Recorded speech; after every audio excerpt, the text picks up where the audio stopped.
r/NoSleep. Posted by u/CrimsonBayonet. My last words, please never go to an abandoned school in Texas. I don't have much time, so I'll try to crunch as much info as I can. This lock can only hold this thing back for so long. My name is Icarus, rather suiting name knowing what I got myself into. Let's start off with where it's at. The school is located in Texas, not saying which town, just please avoid any and all abandoned schools in Texas, for I don't know if this thing is each school. Please understand, I don't want anyone to go out like I am about to. So this all started as a joke at first. An old school my friends wanted to check out and do like a ghost hunting video. We never thought we'd actually go, since most of us were still scared of a loud sound. It wasn't until Tyler, the oldest in the group, said he recently bought a few laptops, bunch of cameras and a few spirit boxes at just a fancy recorder. Anyhow, he seemed like he really wanted to. So we go together as a group. It was Tyler, John, Rick, Leisha and I. We all sat down and read all the ghost stories online. It really only involved being cold or the occasional scratch or two. Plus Tyler said if we get some of these things on camera we will go viral and be rich in no time. I was the only techie guy there, so I was to handle tech and set up the YouTube channel where we would post all of this content. Tyler was the strongest one, so he pretty much carried all the stuff. I just set it up. John, Rick and Leisha all were to bring food, water and first aid kits just in case. I know John was in jock, so he had legitimate first aid training. Let me describe the layout of the school. It was 3 stories high. Each floor had the same design except the first.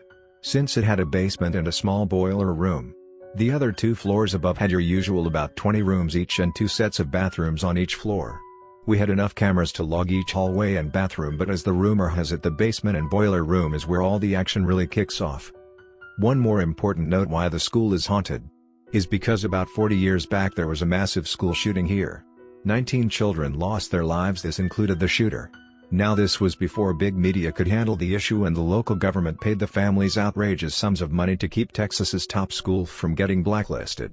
They said it wasn't much longer when kids ended up going missing in the area.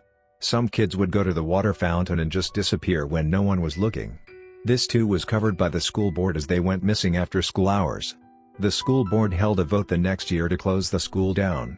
Maybe they couldn't bear the thought or guilt of more children being lost. Shortly after, the school became a local legend, and how the souls of the children are trapped, etc. All local legends get over-exaggerated, where one person trips on a rock and suddenly there's a ghost who pushes people down. However, this one seems legit. It is a hidden gem in the ghost hunting community as it's very secluded and hidden to the public, so really only locals know of it. There's reports of scratching, pushing, possession and even what most people call hellhound, as its large black dog with bright red eyes. We arrived at the school ready to go. We have enough food and water to last us a few days just in case someone really wanted food.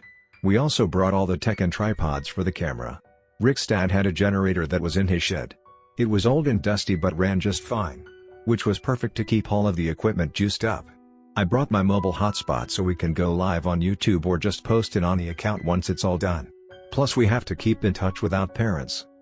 We decided to set up base camp in the first floor's bathroom. It looked still put together besides some broken glass, but that was easy to sweep away. Once we got set up, Tyler, Rick and I went to each floor to set up the cameras while there was still some light out. We ran the wire and I turned them on record once we got back to the hub. And then we waited, which took a few hours since we got there at 4 p.m. and sundown wasn't till 6 p.m. Time passed by slowly with nothing showing up on the cameras yet. So we all started telling ghost stories to pass the time. Most of them were silly and made zero sense, like, why would anyone lock themselves in a room they can't get out of? Isn't it ironic? Well, it wasn't until 7:35 p.m. when we had our first sign. Guys, we have movement on the second floor, Leisha said excitingly. We all rushed by the second floor laptop where we saw just a shadow going in and out of the doors of the bathroom. It was moving fast as if it was running. I gotta go live on YouTube. We're going to be famous, I said. I quickly tabbed over and refreshed the page. To only get our live access denied. It's okay though, since our channel was new we can just upload it later, Tyler said. Looking back, he was so optimistic all the time. I set all the cameras to record and to signal us on any movement detected. As soon as I did, all the cameras dinged at the same time, letting me know something was moving on them all. So we all chose a camera to look at.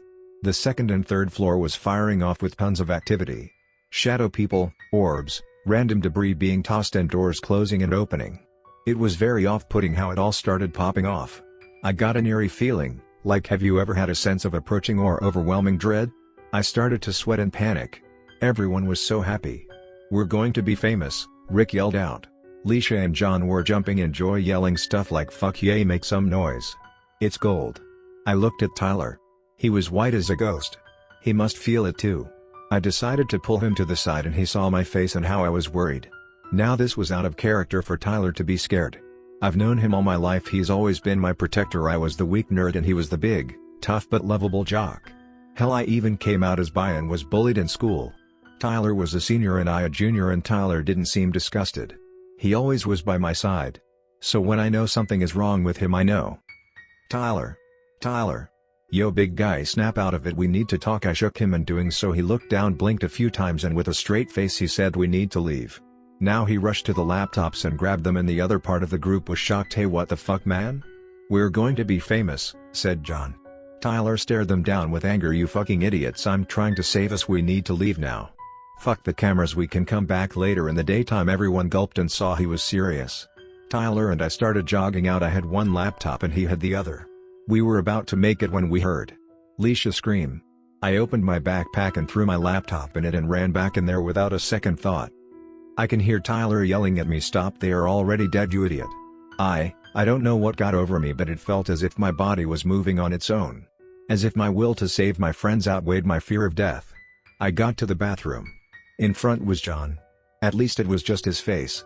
It was peeled off like an orange and tossed aside. I can taste the blood in the air and I can hear Rick crying in the bathroom. No. Please, we're sorry. Please, I don't want to die." I can hear in the background the sound of Leisha gurgling. I don't know why I didn't just run. I had to see for myself. It felt like a dream. No, it was a nightmare. I slowly and as quiet as I can went into bathroom and saw John. His body was flayed like a fish. Guts missing and his chest cavity was empty. I pissed my pants and almost vomited on the side of it. I can feel my vision blacking out. Then I felt a hand on my shoulder. I spun around and before I can scream, Tyler covered my mouth. We used sign language to communicate what's going on. Never knew just learning this on a whim would ever come in handy. "We need to get out and grab Rick while the thing is busy with Leisha," Tyler signed to me. "I know, but how will we do it?" In the background we heard a loud crunch and Rick can be heard vomiting. It sounded like a watermelon popping. It bit her head off. I can hear the squelching of blood coming out of her neck. Icarus. We need to stay focused. I can distract the thing. It's not very fast as I saw it running on the first floor cams. I shook my head. "What did it look like?" I asked. "It doesn't matter now, but it's not a wolf. Go hide in the girls' bathroom. I will lure it out and I'll meet you outside." I shook my head. "Be safe, bro," I signed back. We got into position. We can hear the thing still gorging on Leisha's body. I see Tyler as he gave me a thumbs up and a smile. This was the fakest smile I seen him do. He then waved me to hid. "Hey you ugly bitch. I know your punk ass is in there, why don't you come for me?" The sounds of crunching bone and tearing flesh stopped. "Ha ha ha ha ha ha ha ha." It started laughing. "You sound delicious, ha ha ha." The sound shook me to my core. I can hear it walking out of the bathroom. It must have stepped on John's body as popping and cracking can be heard, followed by plopping of its feet. "You better start running, boy," it yelled. "Catch me if you can, loser." Tyler starts booking it as fast as he could. I only caught a small glimpse of it, but it was a pale man. He was naked but with no real body features. He had very long arms that scraped the floor and was covered in a red hue despite being nearly white. I could smell him as he ran by. His flesh was rancid and the smell lingered in the air. As he chased my friend I can hear him laughing. "Ha ha ha, this is fun, run rabbit run." Once I couldn't hear him anymore, I ran to the other bathroom and saw Rick crying in a stall. I grabbed his hands but he was covered in blood. I said, "Rick. Are you okay?" "We're going to get out of here, buddy, it'll be okay," Rick said. "Icarus." He removed his hands from his fast and his eyes and nose were gone. Ripped out. "Icarus. I've seen the face of God. He came here to punish us for looking into the veil. I'm doomed, you must leave." I snapped out of my trance and grabbed him by his arm and quietly said, "No. We are leaving, not just me. I will not lose another friend." I hoisted Rick up and we slowly started to walk to the exit. "Where were you going, little rabbits?" I slowly turned to see. This thing caught up to Tyler. He was dragging him by his hands. He looked cut up but not eaten, however he was unresponsive. I don't know what came over me but I yelled at the beast, "Fuck you, haven't you taken enough? Those kids 40 years back? All of those kids after who went missing? Is it not enough?" Rick pulled away and fell into the fetal position. "No. It's never enough. I will always be hungry." Always. Ha ha ha ha, this thing left out a bellow of laughter. It looked straight at me and look at Rick, you brought me a snack. I love when they are afraid, it makes them much more satisfying. It was when he let go of Tyler and reached toward Rick I saw Tyler launch up and drive a large metal pipe into its neck. Tyler grabbed my hand and we ran into the basement. I can hear the thing crying in the background, you son of a bitch. We got into the basement and locked the door. Tyler was losing a ton of blood. He's been eviscerated. I can see him carefully holding his stomach together. I started to cry and yelled, Tyler, no no no no no. This can't be happening. He looked at me and with his other hand he placed on my shoulder. He then coughs and says weakly, Icky, listen carefully. There's nowhere to go. I want to say this. He starts to pass out. I shook him carefully. What did you want? I said. He just looks me in the eye and says, Icky, you're my best friend. I never told you, but I love you. I really do. I'm madly in love with you. I couldn't help but cry as I grabbed his face with one hand and he smiled. I'm in love with you too. We shared a smile. I leaned in and I had my first kiss. It was shortly after he passed away in my arms. I don't know what to do. I'm stuck in this fucking basement with this laptop and my Wi-Fi pod. I hope this gets through. I'm happy I got to tell Tyler my final feelings. I can hear this thing breaking into the door. It won't hold any longer and I have no chance. Tyler, I hope we meet somewhere in the ether. Whoever get this, please stay out of any old schools. I love you, Tyler. See you soon.